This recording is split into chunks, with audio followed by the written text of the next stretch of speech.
Assalamualaikum warahmatullahi wabarakatuh. Selamat pagi, salam sejahtera untuk kita semua. Kita awali dengan sebuah pantun. Makan ketoprak, jangan lupa pakai kerupuknya. Bapak Ibu sekalian, bagaimana kabarnya?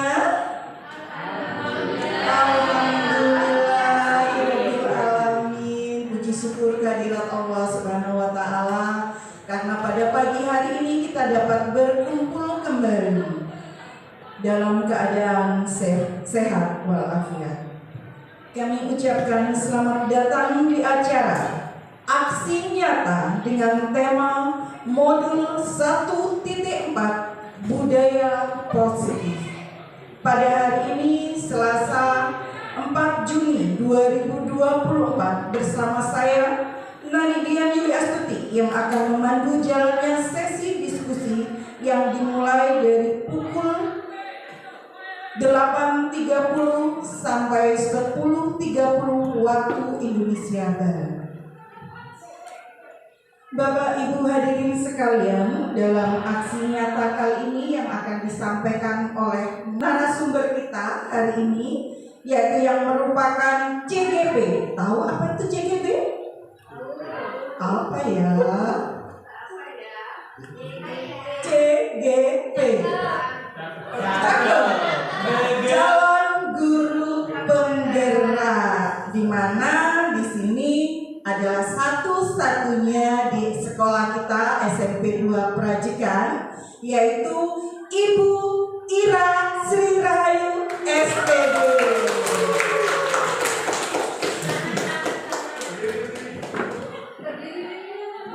Boleh perkenalan nanti ya Bu, perkenalannya.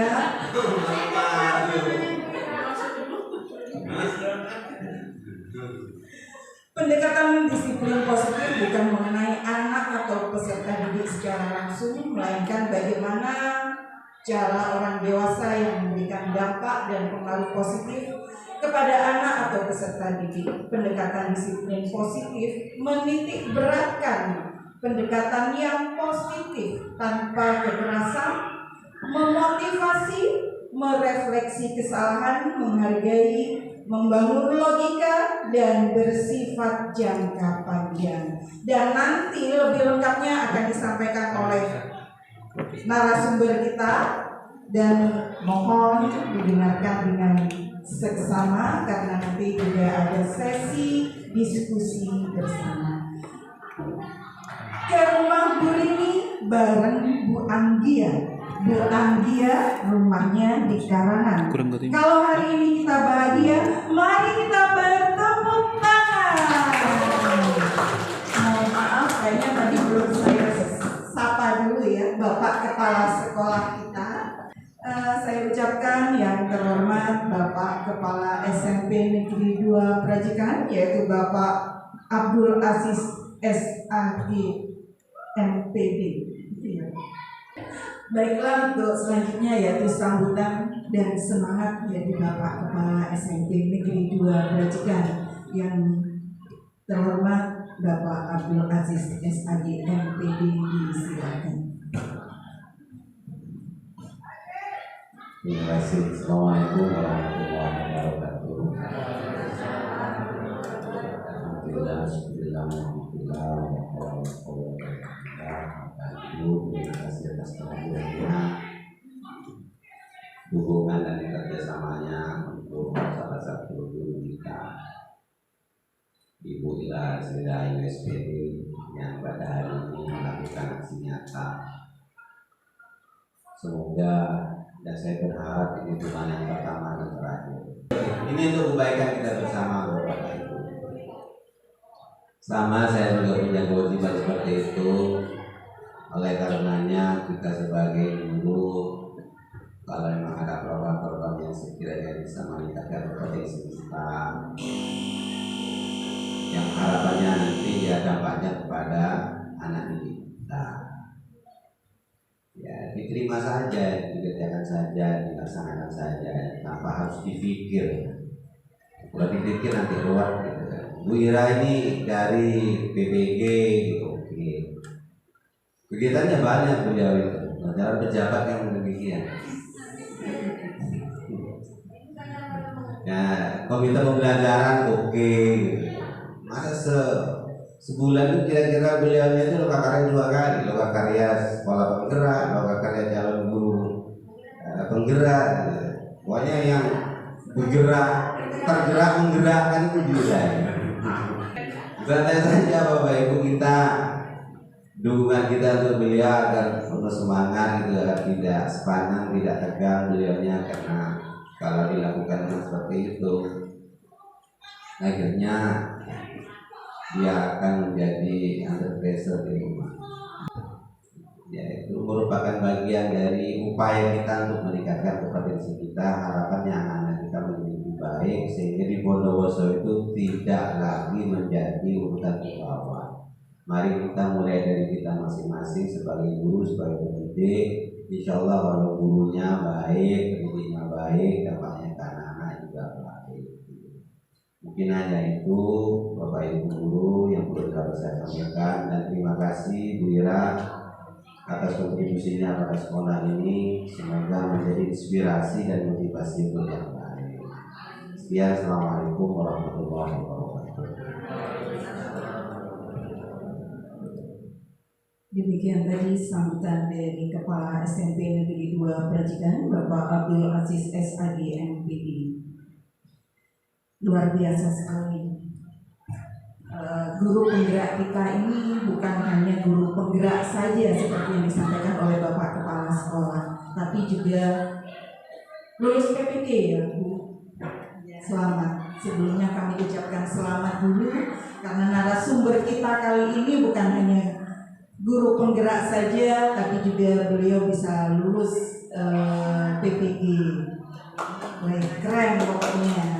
Ini satu-satunya guru di SMP 2 Pelajikan yang mengawali merekahkan bunga di SMP 2 Pelajikan kali ini. Semoga nanti menyusul guru-guru penggerak berikutnya.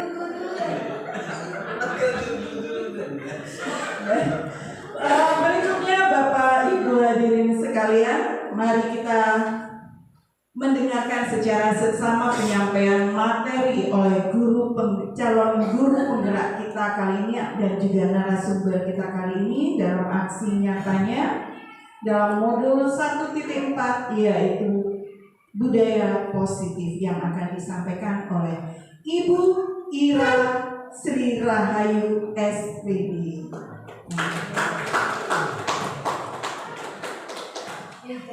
Assalamualaikum warahmatullahi wabarakatuh. Yang terhormat Bapak Kepala SMP Negeri 2 Pelajikan, Bapak Aziz SPD MPD. Yang saya hormati Bapak Ibu guru SMP Negeri 2 Pelajikan yang sangat hebat-hebat dan selalu mendukung saya selama ini, selalu mensupport, mengoreksi apa saja yang saya lakukan. Kalau baik diberitahu, kalau tidak juga diberitahu. Terima kasih banyak atas supportnya selama ini. Alhamdulillah, puji syukur dari Allah Subhanahu wa Ta'ala, di mana kita sudah diberikan kesehatan, keberkahan, dan kesenangan, sehingga kita bisa berkumpul di ruangan ini untuk mengikuti aksi nyata modul 1.4 budaya positif yang akan saya sampaikan di hari ini. Shalawat serta salam tak lupa kita haturkan kepada junjungan kita Nabi Muhammad SAW. Sebelum saya mulai, saya mempunyai pantun.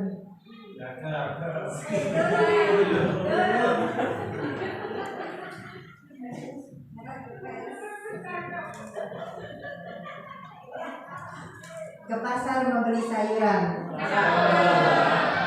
jangan lupa beli ikan tenggiri. Gotong royong kunci keberhasilan. Bersatu hati pasti kita raih. Terima kasih Bapak Ibu.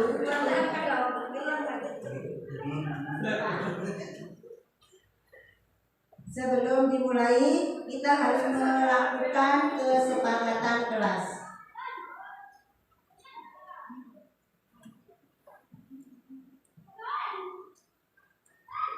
Di sini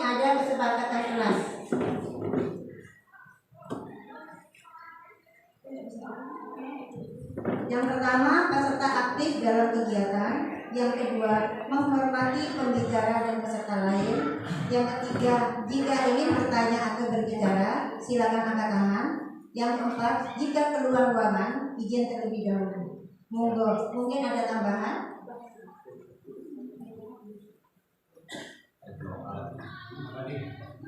Berdoa sebelum memulai kegiatan. Kemudian memberi semangat.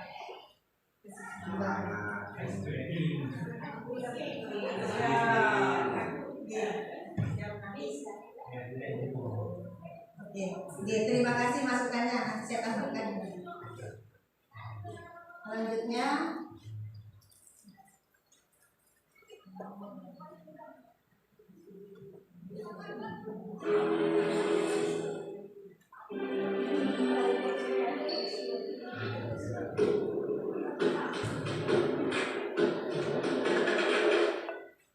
ini perkenalkan, nama saya Ira Rahayu, DGP.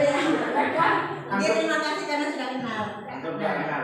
Di sini ada fasilitator saya, namanya Bapak Khairul Fauzi dari Subo. Terus Ibu pendamping praktek saya, Ibu Muslihatul Sofiana dari SMP Negeri 1 Prajekan. Sebelum saya memberikan semua materi yang saya dapatkan, ada sedikit pertanyaan. Setujukah Bapak atau Ibu dengan pernyataan di bawah ini? Menghukum murid dengan lari mengelilingi lapangan sebanyak 2 kali karena terlambat hadir adalah tindakan yang tepat untuk membentuk sikap disiplin kepada murid. Tidak setuju. Tidak setuju. Menurut Bu Ika, ada pendapat lain? Setuju. Setuju. Menurut Bu Sun. Nah, sekarang sebelum dilanjutkan, mungkin ada mengapa sampai Bu Ika mengatakan tidak setuju? Mohon maaf, tapi ini gimana nih? Karena cuma saya. Gak usah suara saya yang keras. Sama sekali ya. Tidak, soalnya masih diusut. Oh, soalnya serius. Oh iya. Yang tidak berdiri dapat 2 bulan jadi dia. Berdiri. Saya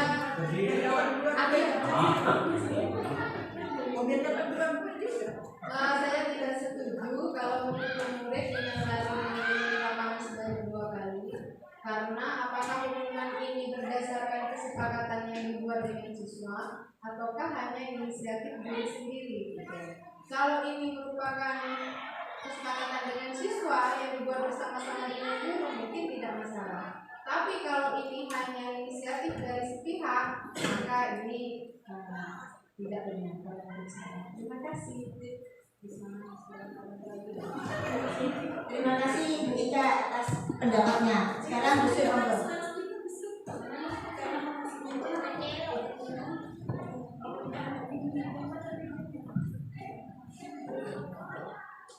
Terima kasih.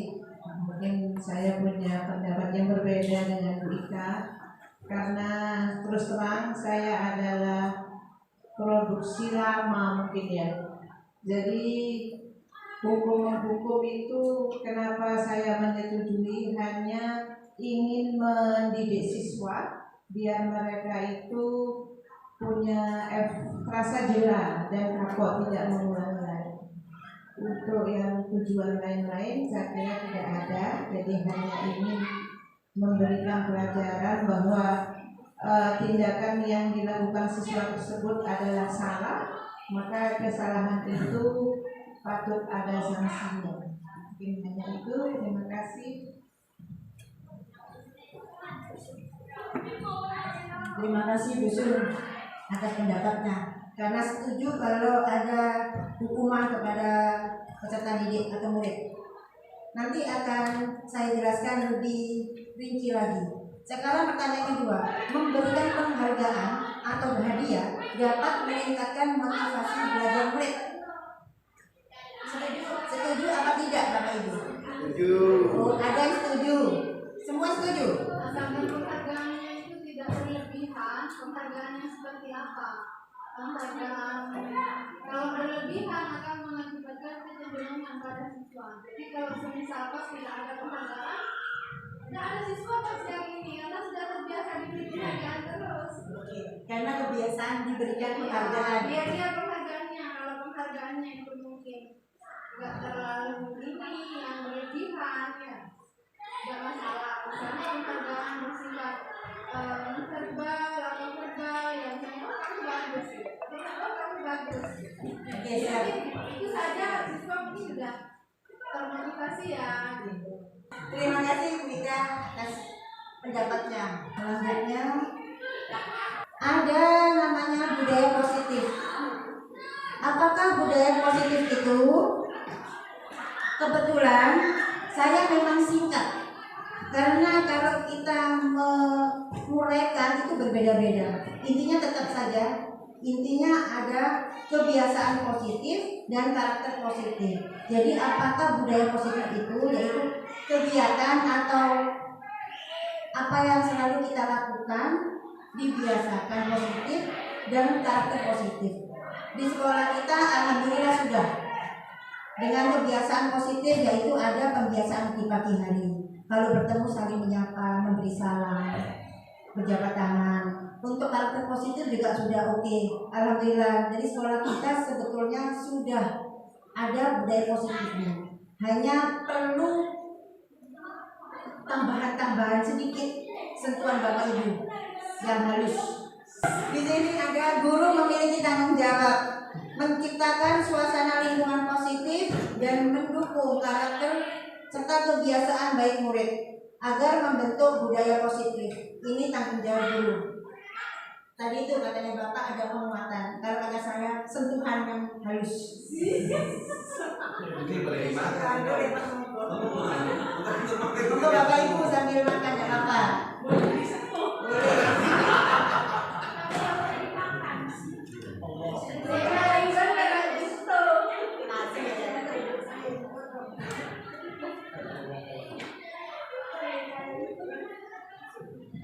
Hal lain yang penting dipelajari dalam proses penciptaan budaya positif adalah melakukan kolaborasi antar warga sekolah dengan orang tua agar budaya positif ini tidak hanya dilakukan di sekolah saja, tetapi di rumah serta di lingkungan manapun supaya menjadi kebiasaan dan karakter yang baik.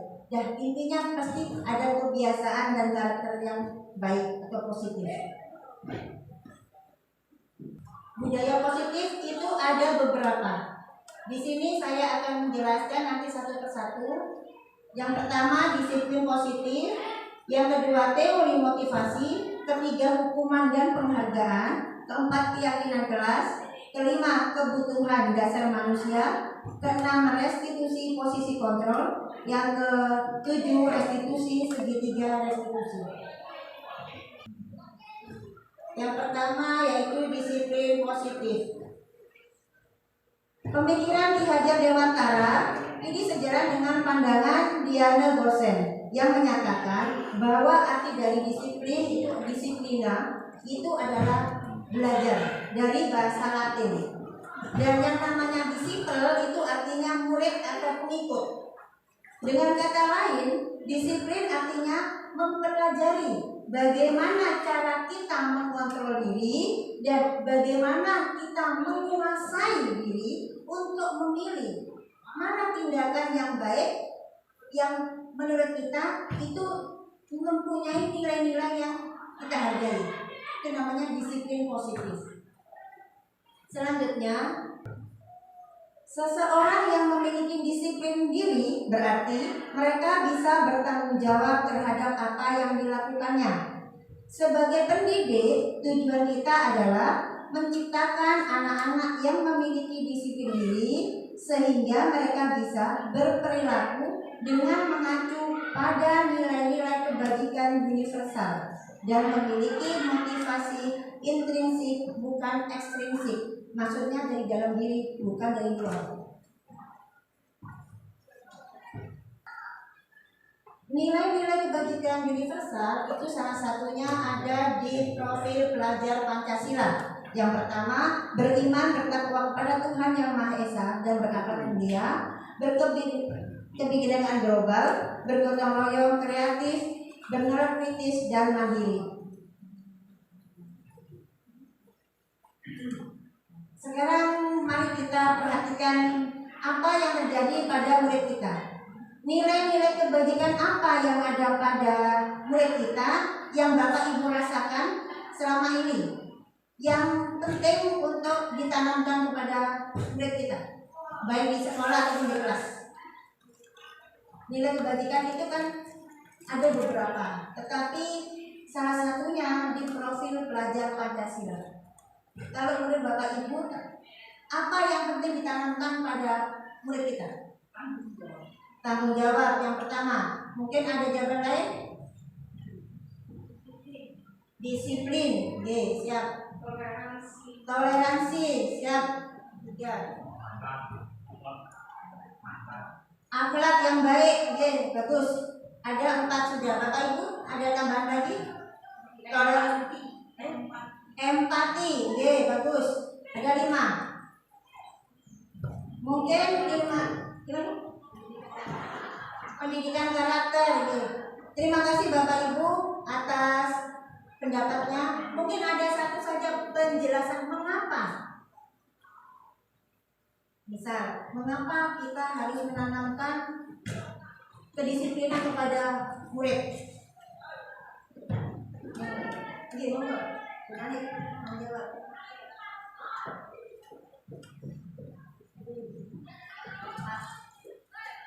Terima kasih. Mohon maaf sebelumnya apabila jawaban saya nanti sedikit melenceng karena kita melihatnya dari apa yang ada di sekolah yang selama ini saya alami.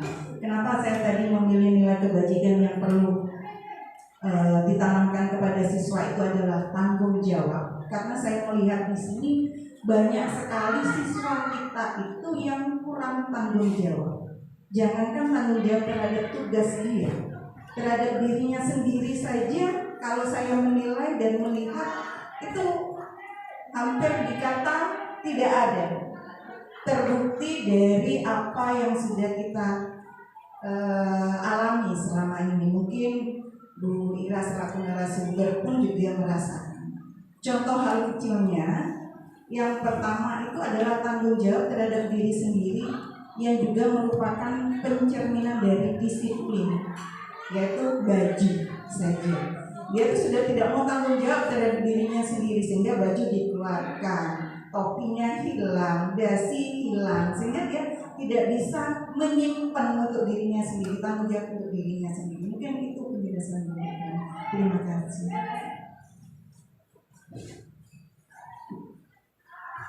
Terima kasih Bu Rani atas pendapatnya.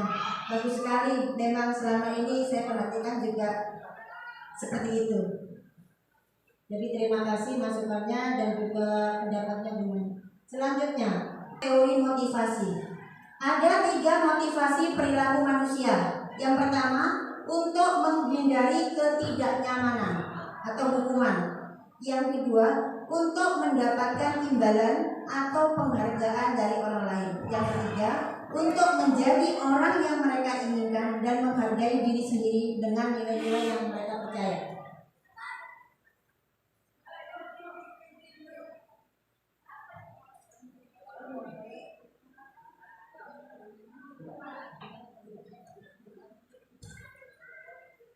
Sebagai seorang guru, saat Anda hadir mengajar di kelas tepat waktu, motivasi apakah yang mendasari tindakan Anda?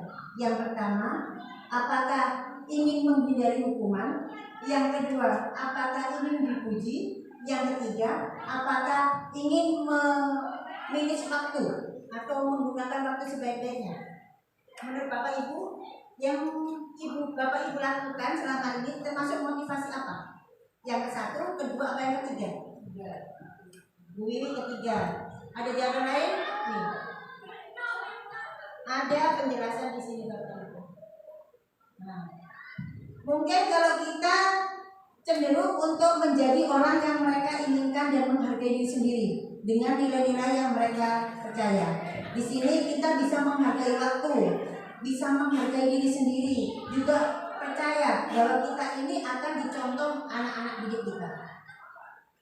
Tetapi pertanyaan saya sekarang, apakah murid-murid kita, anak-anak didik kita, motivasinya sama dengan kita? Belum tentu. Bapak Ibu sekarang ini sering melihat kejadian di sekolah atau di sekitar. Menurut Bapak Ibu, anak-anak ini atau murid-murid kita ini termasuk motivasi yang keberapa?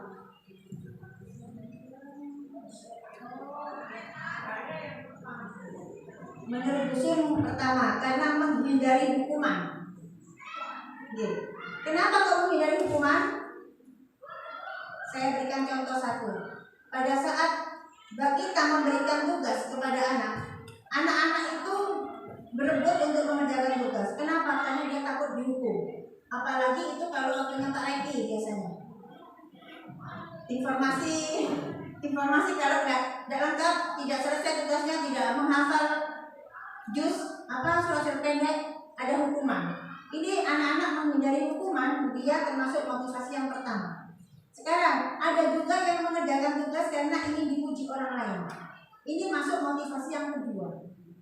Sedangkan kita, semoga kita menjadi yang mempunyai motivasi ketiga, yaitu bisa menghargai waktu, menghargai diri sendiri, juga percaya bahwa murid-murid kita akan melihat kita sebagai contoh mereka. Selanjutnya,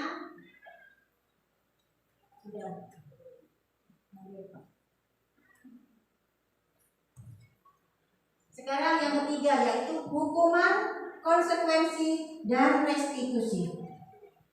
Di sini akan saya jelaskan apa perbedaan hukuman, konsekuensi, dan restitusi. Kalau hukuman itu biasanya yang memberikan adalah guru. Siswa atau murid hanya menerima saja. Dan yang kedua, tidak ada kesepakatan atau diskusi antara guru dan murid. Sedangkan konsekuensi itu Bapak dan Ibu guru dengan murid itu sebelumnya sudah sepakat, sudah diskusi. Nanti kalau kamu melakukan hal seperti ini berarti sanksinya harus gini ya. Itu namanya konsekuensi.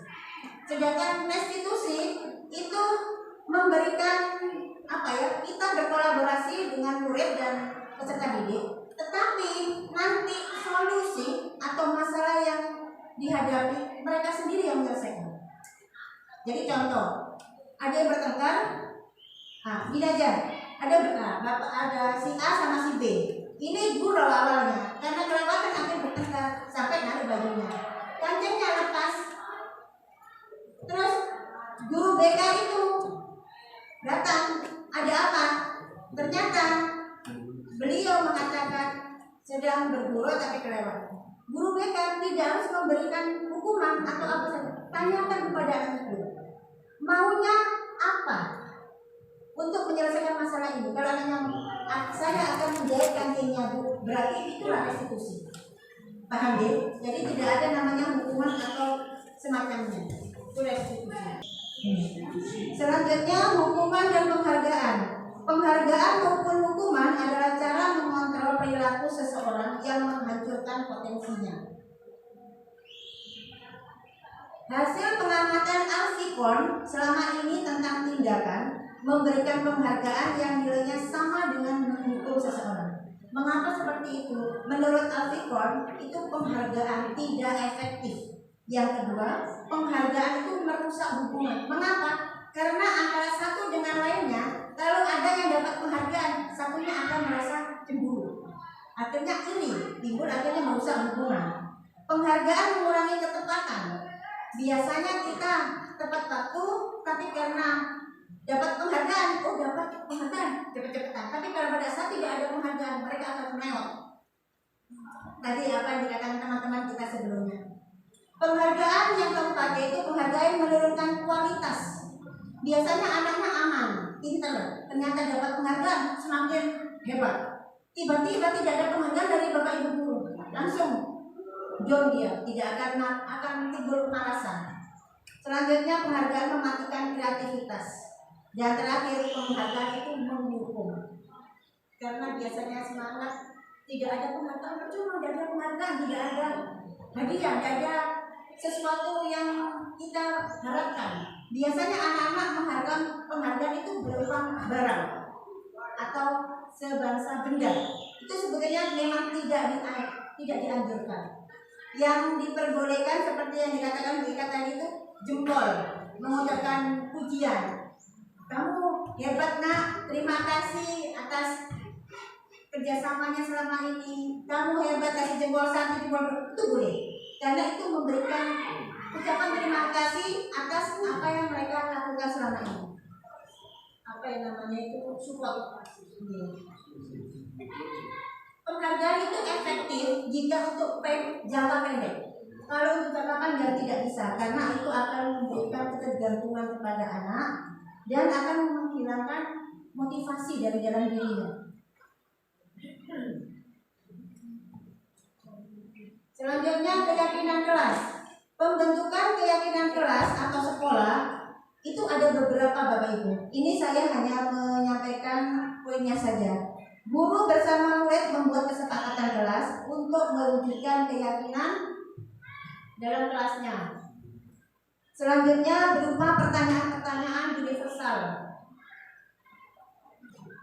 Pertanyaan-pertanyaan universal ini diterapkan di lingkungan sekolah. Yang ketiga, hendaknya tidak terlalu banyak agar mudah diingat dan dipahami. Selanjutnya nanti bisa ditempel di dinding-dinding yang mudah dilihat atau dijangkau anak-anak. Selanjutnya terakhir itu harus kita laksanakan, yaitu meninjau kembali keyakinan kelas dari waktu ke waktu.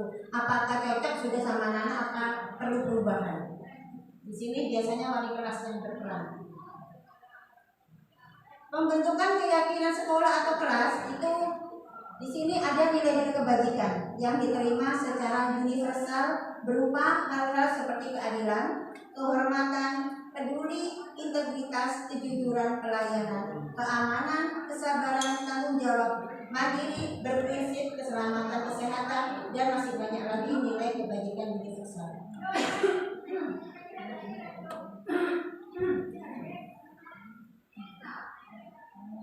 Mohon saya bertanya, mengapa keyakinan kelas? Mengapa tidak peraturan kelas? Mungkin ada yang ingin memberikan pendapatnya. Mengapa kita menggunakan keyakinan kelas? Kalau peraturan mungkin sifatnya sangat, maksudnya harus diikuti. Terima kasih. Saya jawab terus. Siapa lagi dengan yang lain? Kenapa kok tidak peraturan kelas? Kalau peraturan itu sifatnya akan mengikat, ya, saklek. Dia tidak mengalami dinamika dari waktu ke waktu. Tapi kalau keyakinan dia fleksibel. Artinya sesuai dengan kebutuhan, sesuai dengan perkembangan, begitu. Jadi dia fleksibel sesuai dengan misalnya ya. Guru melarang 1, tidak boleh makan di dalam kelas ketika pelajaran sedang berlangsung. Yang kedua, tidak boleh minum di dalam kelas ketika pembelajaran sedang berlangsung. Tapi kita sebagai guru juga manusia biasa ya. Ketika anaknya misalnya cuacanya siang, panas nih gitu. Nah lagi kayak sekarang ya. Bu, saya sudah haus, misalnya anak sudah presentasi di depan. Maka kita sebagai guru juga tidak boleh saklek-saklek amat. Bu, saya haus, saya mau minum, silakan gitu. Atau misalnya, Bu, saya belum makan tadi pagi ya.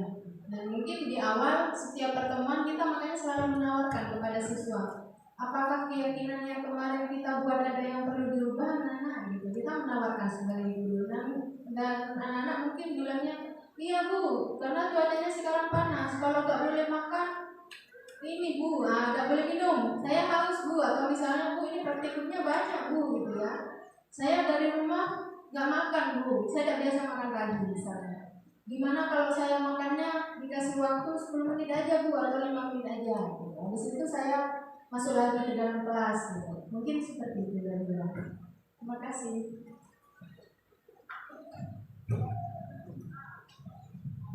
Terima kasih pendapatnya Bu Ika yang luar biasa, mantap gitu.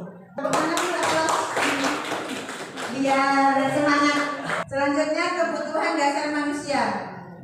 Ada 5 kebutuhan dasar manusia menurut Dr. William Glasser dalam bukunya Change Theory. Seluruh tindakan manusia memiliki tujuan tertentu. Semua yang kita lakukan adalah usaha terbaik kita. Ketika kita mendapatkan apa yang kita saat itu kita sedang memenuhi satu atau lebih dari satu kebutuhan dasar kita.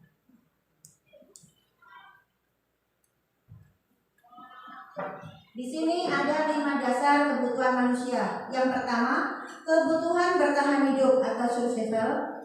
Yang kedua, penguasaan. Ketiga, kasih sayang dan rasa diterima. Keempat, kebebasan. Kelima, kesenangan. Blaise menyatakan bahwa kapasitas untuk berubah ada di dalam diri kita. Jika kita dapat mengidentifikasi kebutuhan apa yang mendorong perilaku kita, maka perubahan perilaku positif dapat dimulai dengan mencari solusi untuk memenuhi kebutuhan tertentu dengan cara yang positif. Di sini ada beberapa contoh biar Bapak Ibu itu paham apa yang maksudnya 5 kebutuhan manusia. Bimo seorang anak TKB selalu berlari keluar kelas menuju jalan raya di depan sekolahnya yang ramai dengan kendaraan. Tingkahnya membuat guru Bu Ani bingung dan seringkali lari mengejarnya.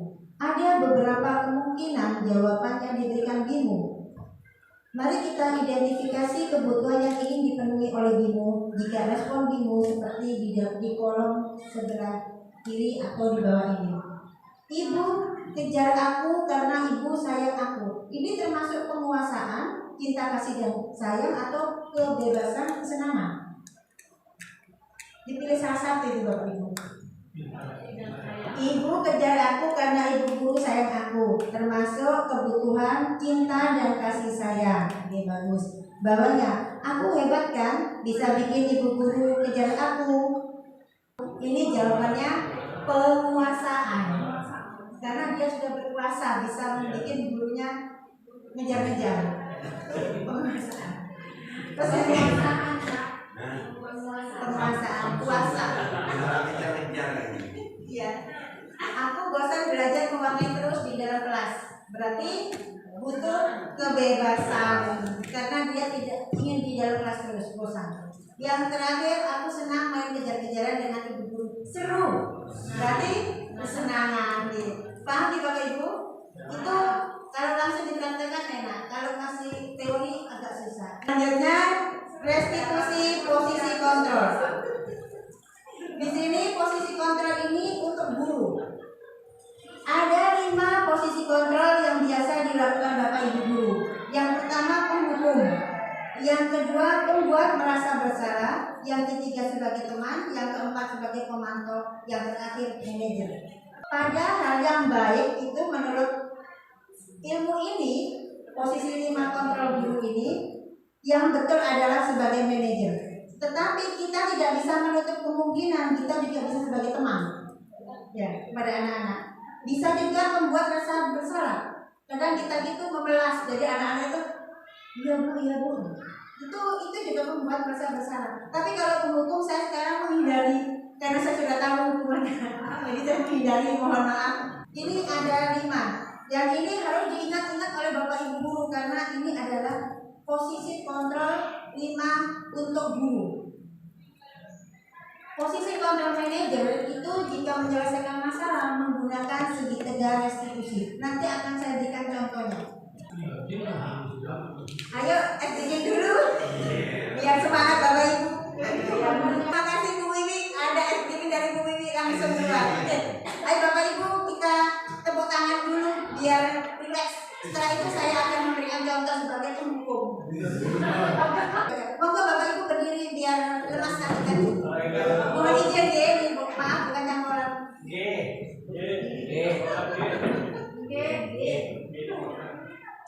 Tepuk 1, yes. Jangan ngomong yes gitu ya. Tepuk 2, oke. Karena ada oke, ada 2 suku kata. Itu dari semangat kata ya. 3, semangat. Siap, ayo kita senang-senang dulu. Bulan, contoh. Tepuk 1, tepuk 2, tepuk 3. Oke, lanjut ini agak cepat. Yang sekarang, saya salah menyanyi.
Terima kasih Bapak Ibu atas kehebohannya dan kerjasamanya dari meeting barusan.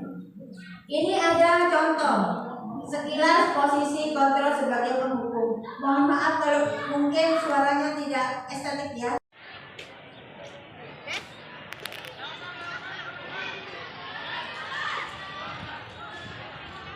Dari mana kamu? Saya terlambat, Bu. Terlambat lagi. Kapan kamu bisa berubah? Maaf, Bu. Saya kesiangan.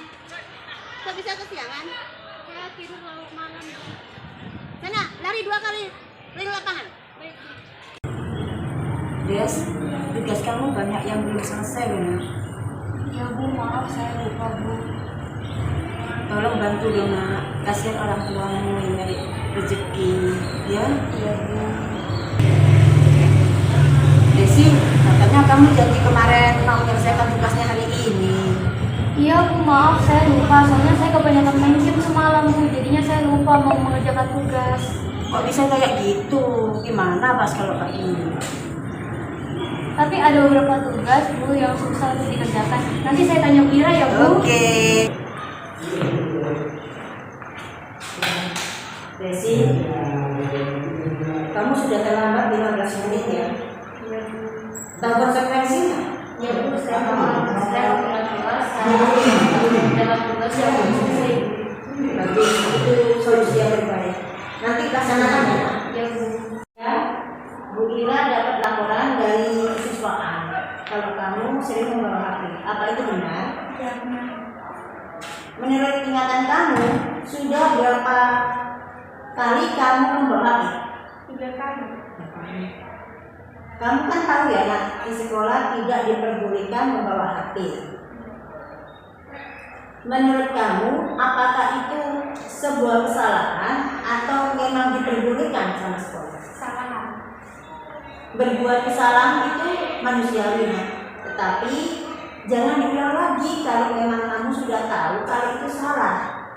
Kita selalu belajar dari kesalahan dan berusaha untuk memperbaikinya.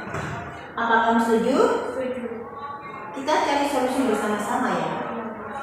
Mengapa kamu sering membawa HP? Padahal sudah jelas ada larangan. Karena saya ingin bikin foto dan ngetren kelas. Kamu tahu keyakinan keras yang sudah disepakati? Tidak tahu. Menurut kamu, keyakinan keras apa yang sudah kamu langgar? Disiplin dan doa. Disiplin itu penting apa tidak?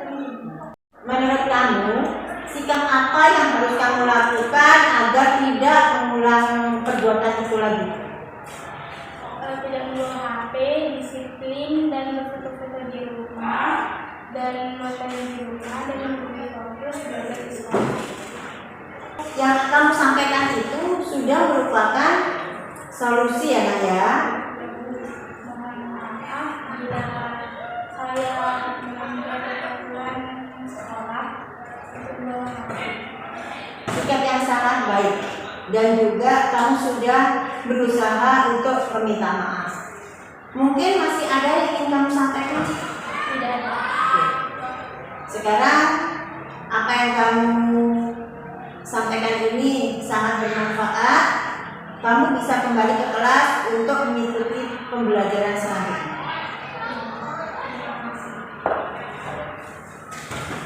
Tadi contoh kontrol guru, 5 posisi kontrol yang biasanya dilakukan oleh guru. Kalau penghukum itu alhamdulillah saya dulu memang pernah Bapak Ibu. Karena ayo sana lari. Mungkin pada saat tidak mengerjakan tugas. Tapi sekarang setelah saya ikut sekolah penggerak, terus ikut guru penggerak, alhamdulillah.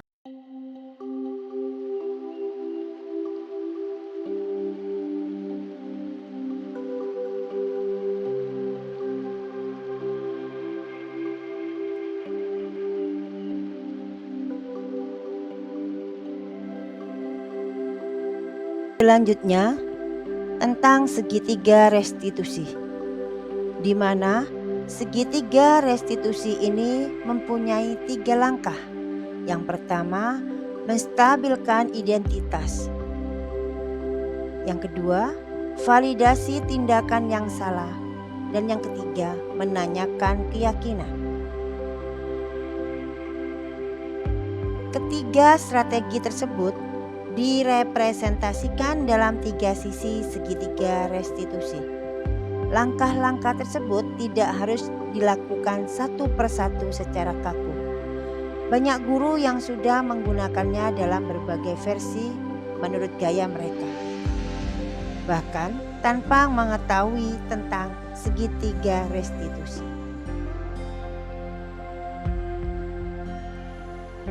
Di sini ada gambar segitiga restitusi, di mana menstabilkan identitas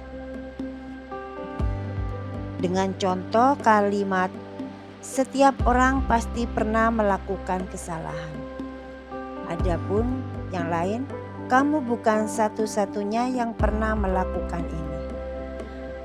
Untuk validasi tindakan yang salah, contohnya dengan kalimat, adakah cara yang lebih efektif untuk mendapatkan apa yang kamu butuhkan? Ada pula, kamu tentu punya alasan mengapa melakukan itu. Yang ketiga, menanyakan keyakinan. Ada contoh kalimat, keyakinan kelas apa yang telah kita sepakati? Ada pula, kamu ingin menjadi orang yang seperti apa?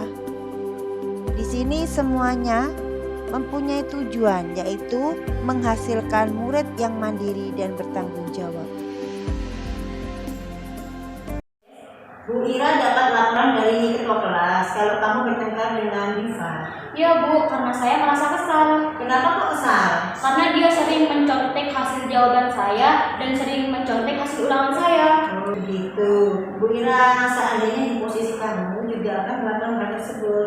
Tapi apa selanjutnya yang kamu lakukan pada Diva? Saya maki-maki dia Bu, saya tunjuk-tunjuk dia dan saya menggebrak meja Bu. Kamu punya alasan mengapa kamu melakukan hal tersebut?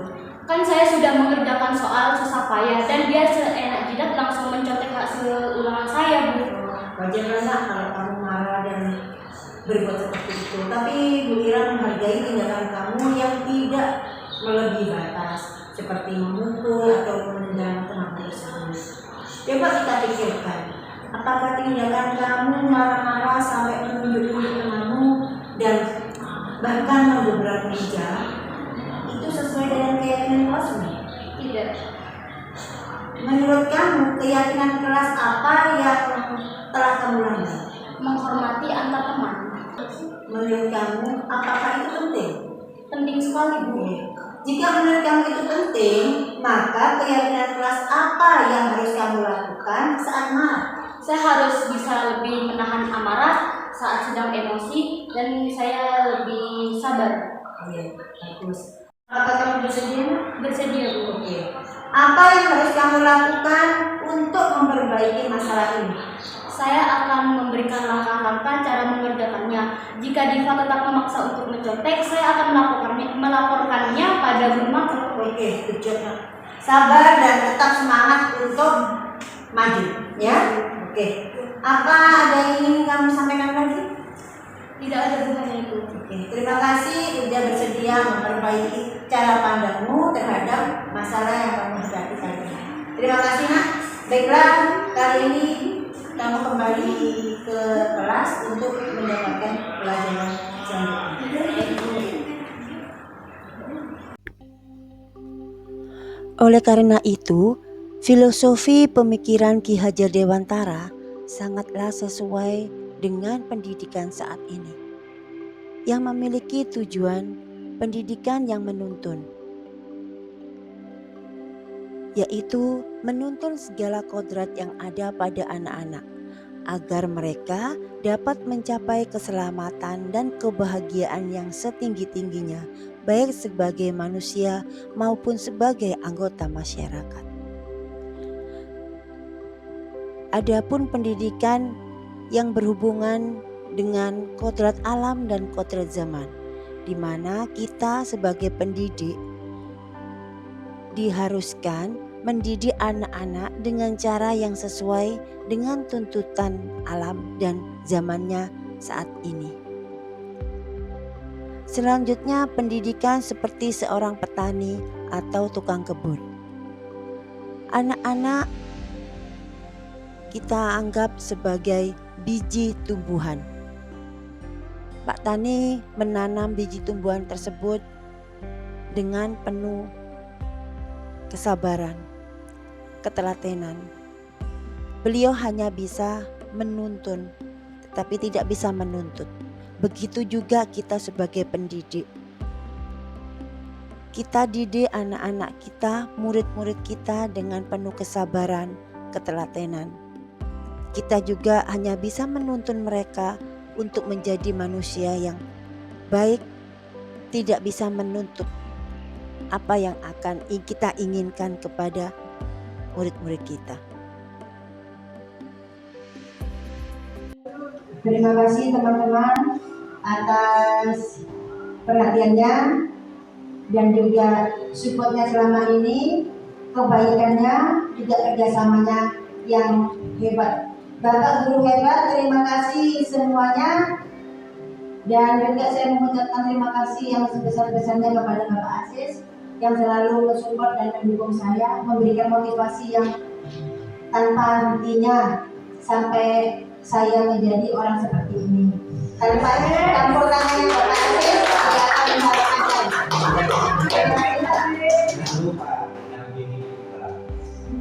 Untuk melihat lokatannya, saya akan mengundang panjenengan lokal ke-7. Oh, kembali lagi ke dusun lagi. Dia monggo, tidak apa-apa. Nanti akan melihat hasil karya saya yang lucu-lucu.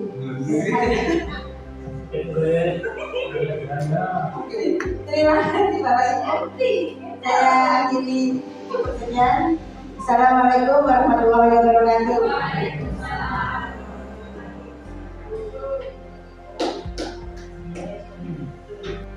Selanjutnya yaitu pembacaan doa kepada Bapak Nur Wahid SPDI, disilakan.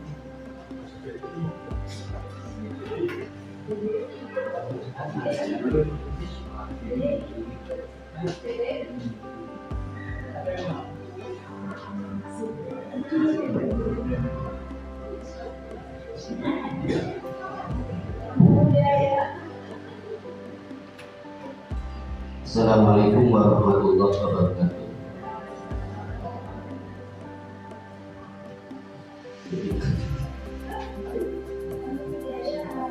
Baik, kita berdoa bersama, mudah-mudahan apa yang disampaikan dan diterangkan akan dilakukan oleh teman kita sebagai calon guru bergerak berhasil dengan baik dan bermanfaat bagi kita, utamanya sekolah kita. Amin. Assalamualaikum warahmatullahi wabarakatuh. Allahumma inna sallallahu alaihi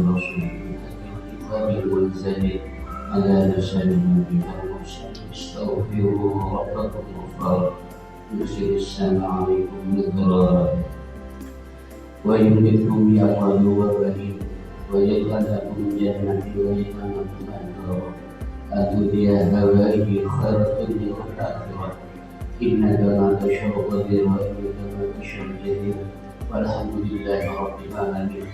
Rabbana zalamna anfusana wa illam taghfir lana wa tarhamna lanakunanna minal khasirin. Rabbana atina min ladunka rahmah wa hayyi' lana min amrina rashada. Rabbana atina fid dunya hasanah wa fil akhirati hasanah wa qina adzabannar wa adkhilna al-jannata ma'al abrar ya aziz ya ghaffar ya rabbal alamin. Sallallahu ala sayyidina Muhammad wa ala alihi wasallam.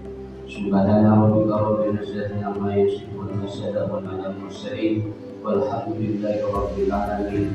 Taqabbal minna sujudul Fatihah.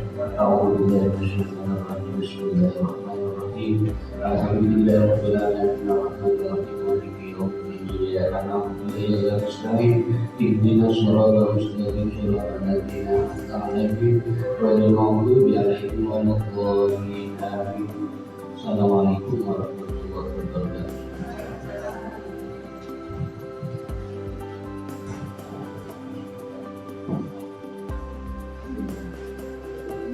Demikian tadi penyampaian materi modul 1.4 disiplin positif yang disampaikan oleh narasumber kita yang juga merupakan calon guru penggerak angkatan ke-10 UPTD SPF SMP Negeri 2 Prajigan. Dengan harapan disiplin positif bisa kita terapkan di sekolah kita. Tapi mohon maaf kalau tidak salah, disiplin positif ini bukan hanya untuk siswa kita, tapi juga untuk kita sebagai pendidik atau guru, bahkan orang tua bagi anak-anak kita di rumah. Dan kalau bisa sedikit menggarisbawahi dari materi yang disampaikan oleh narasumber untuk disiplin positif, alangkah baiknya apabila disiplin positif ini kita terapkan awalnya itu di rumah kita masing-masing. Kenapa? Kalau dari seperti yang disampaikan Bu Ira tadi bahwa ajarannya Ki Hajar Dewang itu nggak salah ya, bahwa anak itu adalah sebuah bibit yang kita tanam, yang perlu kita rawat, kita jaga sampai dia benar-benar tumbuh, menghasilkan dan membanggakan kita sebagai orang tua. Kalau sekolah itu kan hanya pelengkap, awalnya itu pasti dari orang tua dan kita adalah penerap ya Pak ya, untuk disiplin positif kepada anak-anak kita. Mungkin itu yang bisa kami sampaikan, kurang lebihnya mohon maaf dan terima kasih atas kehadiran Bapak Ibu sekalian. Saya Nadia Yulia Astuti selaku moderator pada hari ini mohon maaf apabila ada kekurangan. Kami akhiri, wabillahi taufiq wal hidayah. Wassalamualaikum warahmatullahi wabarakatuh. Tepuk tangan dong buat guru penggerak SMP 2 Prajigan.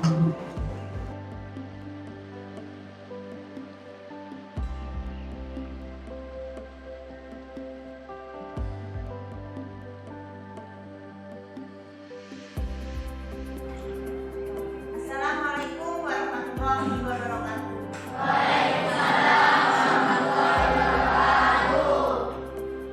Untuk pertemuan kali ini, Bu Ira akan menjelaskan tentang keyakinan kelas atau kesepakatan kelas. Kalian tahu apa itu keyakinan kelas? Kalian pernah dengar peraturan kelas? Kalau peraturan kelas itu biasanya harus kalian patuhi, walaupun kamu tidak mau mematuhinya. Itu peraturan. Contoh, sekolah punya peraturan yang harus kalian lakukan. Kelas juga begitu, punya peraturan dari sekolah. Tetapi kalau keyakinan kelas itu dari dirimu sendiri. Misal, membawa HP ya, membawa HP. Satu, terlambat masuk kelas. Itu kalian kalau misalkan melakukan hal tersebut ada konsekuensi. Konsekuensi itu sesuatu yang sudah kalian rundingkan atau kesepakati atau kalian diskusikan sama Bapak Ibu. Jika saya mohon maaf belum mengerjakan tugas, konsekuensinya bagaimana? Harus mengerjakannya saat istirahat. Jadi kamu tidak bisa istirahat, itu namanya konsekuensi. Beda dengan larangan, hukuman. Kalau hukuman, kamu bisa contoh ya, kamu melakukan sesuatu terlambat masuk kelas, terus tiba-tiba lari pergi lapangan, itu namanya hukuman. Ya kan? Karena tidak ada kesepakatan sebelumnya. Jika kamu terlambat masuk kelas, apa yang hukumannya kan tidak tahu kamu, itu namanya hukuman. Tapi kalau konsekuensi, apa yang kamu lakukan itu ada hukumannya, tapi itu sudah didiskusikan bersama-sama. Contoh, saya tidak membersihkan kelas. Apa konsekuensinya? Bayar denda, ya kan? Contoh, ini contoh ya, Kak, ya. Itu namanya konsekuensi. Paham? Sekarang keyakinan kelas. Keyakinan kelas itu yang ada dari dirimu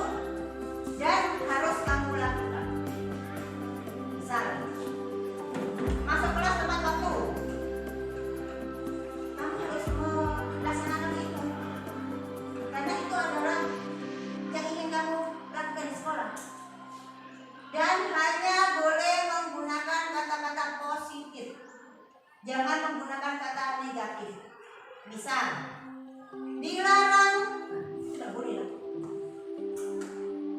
membuang sampah sembarangan. Dilarangnya, ubah, buanglah sampah pada tempatnya. Ngerti? Jadi kalau keyakinan kelas itu jangan ada kata jangan, dilarang dan tidak. Ubah kata-kata ini menjadi kata-kata yang positif. Misal, tidak boleh masuk kelas jika terlambat. Ubah, jangan kata-kata itu. Gimana kata-katanya enaknya? Kalau tidak boleh masuk kelas jika terlambat. Ayo, kata-kata. Tepatlah waktu untuk masuk kelas. Paham? Tidak ada dilarang, tidak ada tidak ada jangan. Bisa ya nak ya? Terus, menurut kalian kesepakatan atau keyakinan kelas ini penting atau tidak? Mengapa kok bisa penting? Biar dalam kelas ini merasa tertib, satu, merasa tenang, merasa damai, merasa bahagia. Kenapa? Karena semuanya sudah tahu dalam kelas ini ada keyakinan kelas, ada kesepakatan kelas yang harus dilaksanakan oleh satu kelas. Dan ini adalah juga pilihan kalian. Ngerti ya? Terus, mengapa kamu sampai berpikir harus ada keyakinan kelas? Apakah teman-teman pernah buat atau melanggar? Contohnya kayak mana? Siapa yang mau jawab tadi?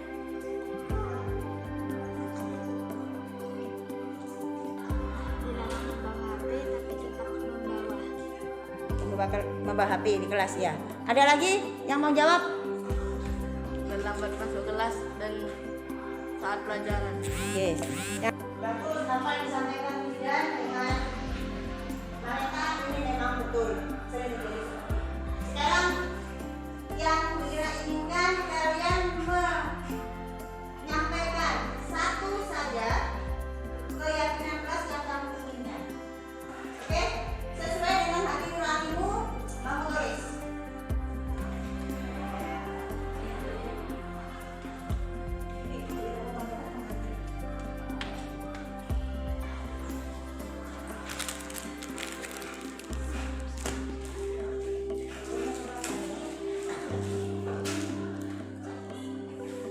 Menggunakannya. Ini kan ada lemnya ya? Lem ini di bawah, nanti tempelkan di sini.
Silakan ditulis. Setelah ditulis, tolong ditempelkan. Boleh tempel, rapi, kannya rapi. Apa sudah di atas? Yang sudah boleh ditempelkan.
Sekarang kalian sudah menempelkan keyakinan kelas yang kalian buat, ya. Bu Ira akan bacakan satu persatu. Nanti di lembaran yang ini kita tempelkan sesuai dengan poin-poinnya. Contoh, dilarang membawa kotak main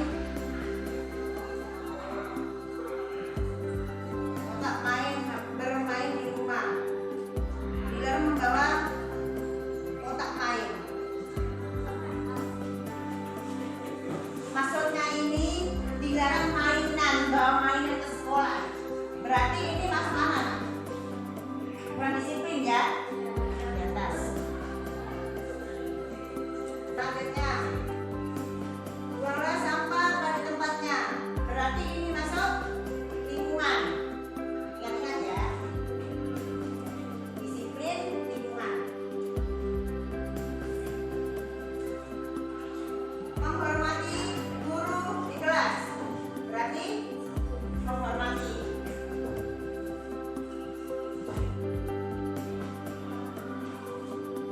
Tepat waktu saat jam pelajaran. Masuk.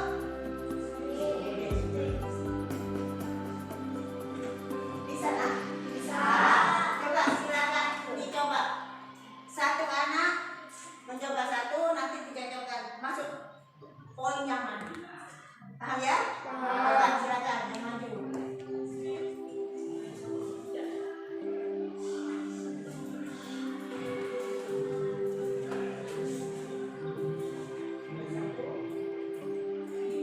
Kerja keras teman-temannya. Selfie lakukan di rumah saja, sekolah untuk saja. Masuk apa itu, nak? Disiplin, baru dikatakan disiplin. Ayo coba. Urut aja di sini ntar lagi, ya. Urut. Satu baca. Harus tepat waktu saat Masuk apa itu? Lanjut. Ketiga.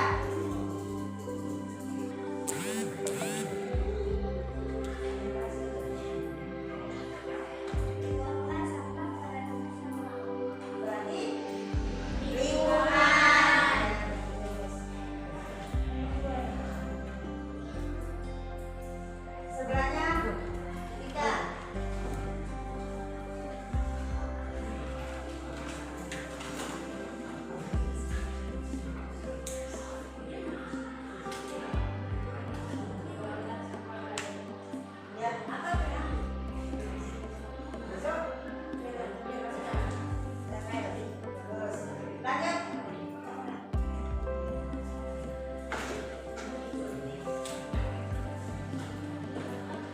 selanjutnya kita sabar.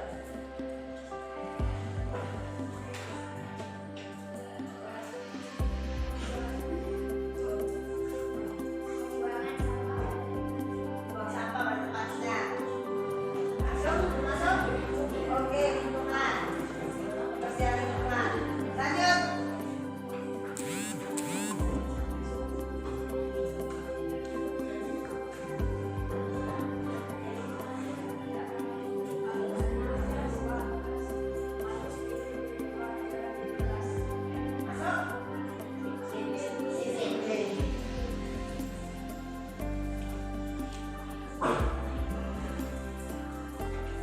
Lanjut.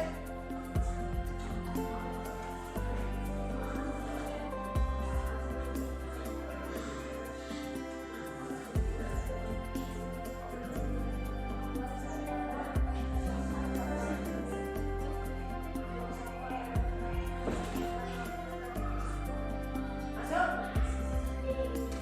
Masukkan satu ya, masukkannya datang sekolah ya.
Bisa nak? Tidak jelas. Ganti, nanti dibaca belakang.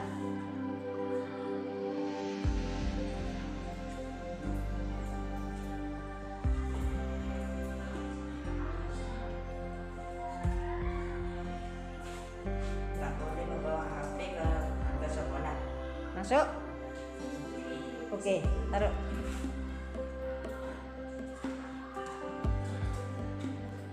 Harus main HP di rumah bukan di sekolah. Oke, masuk. Oke. Oke.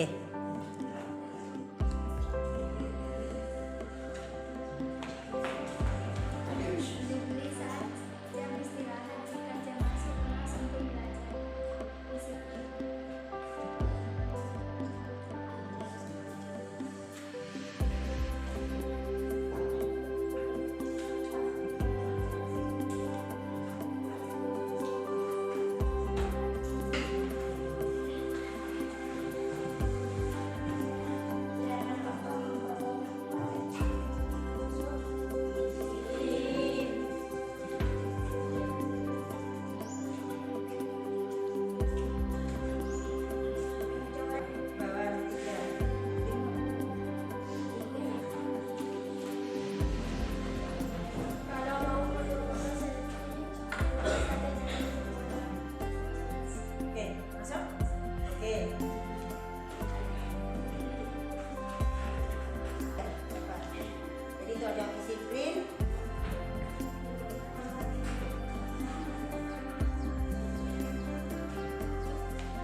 nak. Atas nak.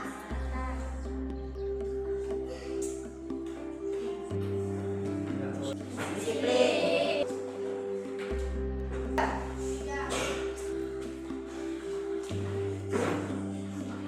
Harus menghormati putra putri yang ada di sini. Sudah. Terima kasih kalian sudah menyampaikan apa yang jadi keyakinan kelas kalian. Sudah menyampaikan di sini, sudah menjadikan poin-poinnya apa saja sesuai dengan kategorinya. Kita di sini menemukan berapa poin, Nak? Ada 3 poin. Yang pertama, yang kedua, kebersihan lingkungan. Yang ketiga, hormati sesama. Mari kita terus bersama-sama. Nanti kalau kalian mau itu merupakan keyakinan kelas atau kesepakatan kelas, kalian bisa menuliskan hal tersebut, tempel di dinding-dinding yang memang mudah terjangkau dan mudah dibaca teman-teman. Jadi biar ingat kalau keyakinan kelasmu itu seperti itu. Di sini keyakinan kelas 7B. Yang pertama, disiplin. Yang kedua, kebersihan lingkungan.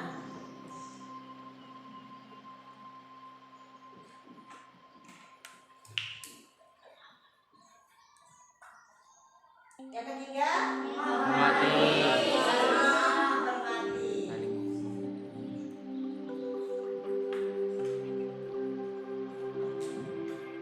Ini adalah kesepakatan kalian, ya. Dalam kelas itu ada kesepakatan atau keyakinan kelas, dan ini harus kalian laksanakan saat berada dalam kelas.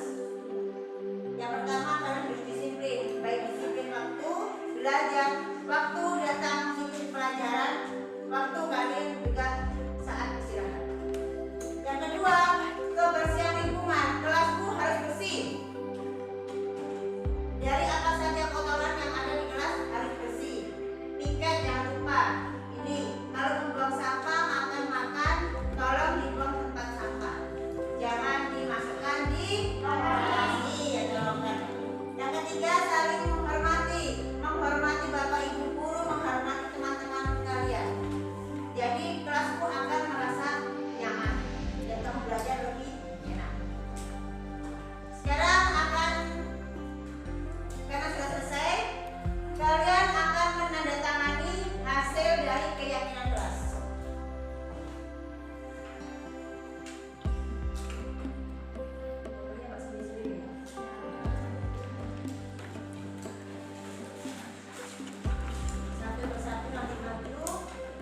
sudah membuat kesepakatan atau keyakinan kelas?